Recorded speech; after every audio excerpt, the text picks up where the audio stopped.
ఒక నిశ్శబ్దమైన స్వరం ప్రపంచాన్ని ఎలా మార్చగలదు? ఆశ్చర్యంగా ఉంది కదూ! ఈ ఆసక్తికరమైన ప్రాచీన గ్రంథ విశ్లేషణలోకి స్వాగతం. అసలు అరుపులు, కేకలు లేకుండా లోకానికి న్యాయం ఎలా జరుగుతుంది?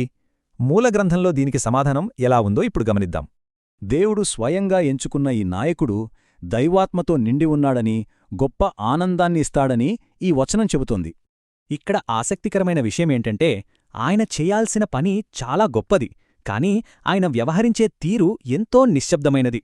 అంటే అధికారం ఉన్నవాళ్లలాగా వీధుల్లో అరుస్తూ దూకుడుగా ప్రవర్తించే ఆర్భాటాలకు ఈ నాయకుడు ఆమడ దూరంలో ఉంటాడన్మాట. నలిగిన రెల్లు ఈ పదం ఆయన సౌమ్యతకు అద్దం పడుతుంది.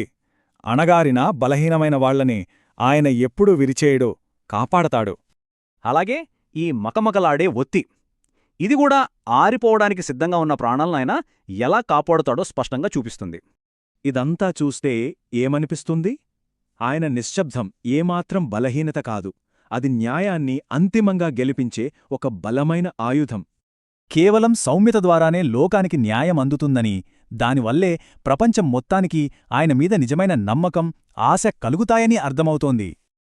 అరుపులు, భయపెట్టడాలు లేకుండా కేవలం నిశ్శబ్దమైన, రక్షణాత్మక నాయకత్వం ద్వారా ప్రపంచవ్యాప్తంగా నమ్మకాన్ని ఎలా గెలుచుకోవచ్చో ఈ వచనాలు స్పష్టం చేస్తున్నాయి. ప్రపంచాన్ని మార్చడానికి నిజంగా బిగ్గరగా అరిచే స్వరాలే కావాలా, లేక